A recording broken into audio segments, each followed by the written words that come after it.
அவங்க அட்வொகேட் இங்க ஒருத்தர் 3000 ரூபாய் வேணாம், அரசிற்கே திருப்பி அனுப்பிய பெரியவர், நான் போட்டோ போட பாருங்க, இவர் ஆக்சுவலி வரவே இருக்கணும். ஏன்னா 3000 ரூபாய் எனக்கு கொடுத்தாங்க, பொதுமக்கள் வாங்கி வச்சுக்கிறாங்க, வாங்கினாலும் நான் ஓட்டு வந்து எங்களுக்கு பிடிச்ச மாதிரி தான் போடுவேன்ட்டாங்க. அது யாரோட காசு இல்லை, உங்க காசு தான். ஆனா இவரு எல்லாத்தையும் திருப்பி கொடுக்கறது இல்ல, இவரை செஞ்சதுக்கு பாராட்டுற. சரிங்களா, நான் யாரு வாங்கினது தப்பா இருக்கீங்களா, எல்லாருமே நம்ம அவங்க காசு தான். நான் சொல்ல ஆகும்னா 2 கட்சி, பழம்பெரு கட்சி 75 வருஷம் ஆண்ட கட்சி பெண்ட கட்சின்னுவாங்கல்ல, அவங்க 2 பேருமே இவங்க இல்லைன்னா அவங்க இல்லைன்னா மாத்தி மாத்தி ஓட்டு போட்டோம், உட்கார வச்சோம். நம்ம உட்கார வச்சு தெனாவட்டுல எங்களை உட்கார வச்சு ஆடுறானுங்கள, நல்லா புரிஞ்சுக்கணும். 2 பேருமே உங்களை வேணும் உட்கார வைக்கிறா, வேற வழி இல்லாம வேற மாற்று கட்சி இல்லாம திறந்து போட்டு நாசமா போட்டு உட்கார வச்சோம். என்ன 2க்கும் வேற வேற அர்த்தம் இருக்கு. தற்குறிங்களா, தற்குறிக்கு 2 அர்த்தம் இருக்கு. ஒண்ணு எழுத பிடிக்க தெரியாத பேரு, கை நாட்டு பேரு தற்குறி. சரிங்களா, இன்னொரு அர்த்தம் நான் ஏமான்னு சொல்றேன். ஒருத்தன் தற்குறினா தனக்கு தானே சொல்றது அவனுக்கு புரியும், ஆப்போசிட் இருக்கவனுக்கு தான் புரியாது.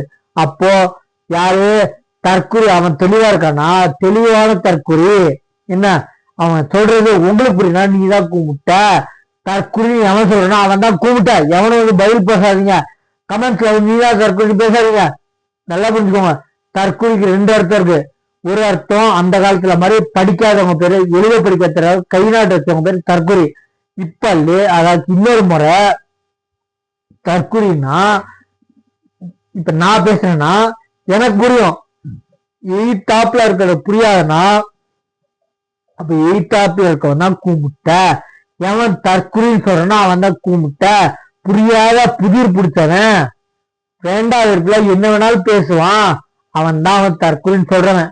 நீங்க உடனே தற்குறின்னு சொல்லிட்டு நீங்க உங்க பேரை கெடுத்துக்காதீங்க. சாணி முன்னாடி அடிச்சீங்கன்னா துளசிதான் போட்டு போகணும் தவிர திருப்பி சாணி மேல சாணி எழுத மாட்டோம். அதனால இவனுலாம் சாணியோட ரொம்ப மோசமான ஆளுங்க.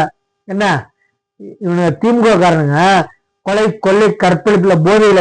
நேற்று முன்னாடி ஒரு வீடியோ பாக்குறேன், 11வது வகுப்பு மாணவர்கள் இடுப்புல புக்ஸ் வச்சு எடுத்துட்டு போற நேரத்துல ஸ்கூலுக்கு கஞ்சா எடுத்துட்டு போறானுங்க. இப்ப 4 பேருமே ஸ்கூல்ல இருந்து சஸ்பெண்ட் பண்ணிருக்காங்க, நிக்கிட்டாங்க, அரெஸ்ட் பண்ணி சிறுவர்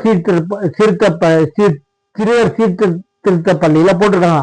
நான் கேக்குறேன், 0% கல்டிவேஷன், அப்ப உள்ள புறங்கள்ல இருக்கிறதெல்லாம் யாரு? ஆனா தெளிவா இருக்கீங்க திமுக காரன், பேசுறது அவ்வளவு தெளிவா பேசிருக்கான் பாருங்களேன். மாசு கல்டிவேஷன் 0%, புழக்கத்துல 1000% இருக்கு. அவர் என்ன சொன்ன அன்னைக்கு தெளிவா சொல்லுவாங்க திமுக. அன்னைக்கு என்ன சொன்ன வாக்கு கொடுக்கலையா அப்படின்னு நாய் சொல்லுவாங்க. அது மாதிரி மாசுகிட்ட போய் கேளுங்க, நானும் சொல்லுவேன் அப்படி சொல்லுவேன்.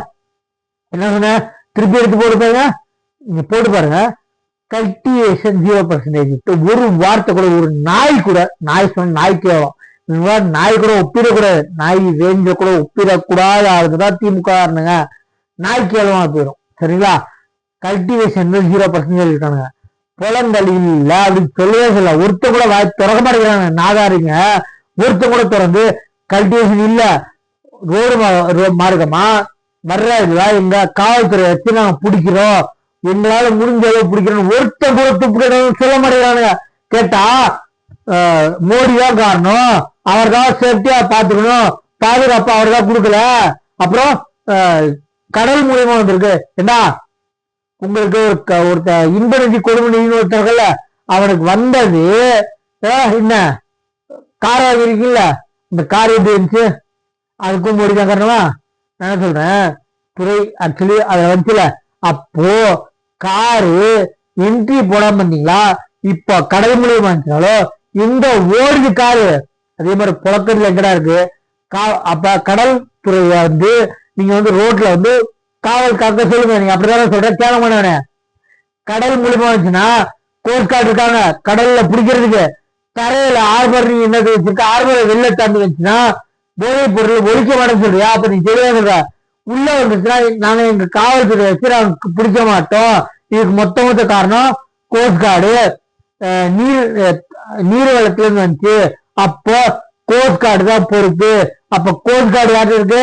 சென்ட்ரல், அதாவது ஒன்றிய துறை கிட்ட இருக்கு, ஸ்டேட் கவர்மெண்ட் இல்ல அப்படின்றீங்க. வெட்ட வேண்டுங்களா? பேசுறீங்க, தெளிவா பேசுறீங்களா? எங்களை எல்லாம் கூப்பிட்டு ஆக்குறீங்க. என்ன அவர் வந்து நாய்சேகர் கொடுக்கலையே வாக்குறுதி கொடுக்கலையே நாக்காக வாய்க்க முடியாது. அந்த மாதிரிதான் நாக்குறுதி வாக்குறுதின்னு மாத்திட்டு 2026 லட்சம் நாக்குறுதினு வச்சுக்கோங்க. சரிங்களா? நம்ம சேனலை சப்ஸ்கிரைப் பண்ணி பாருங்க. தேங்க்யூ.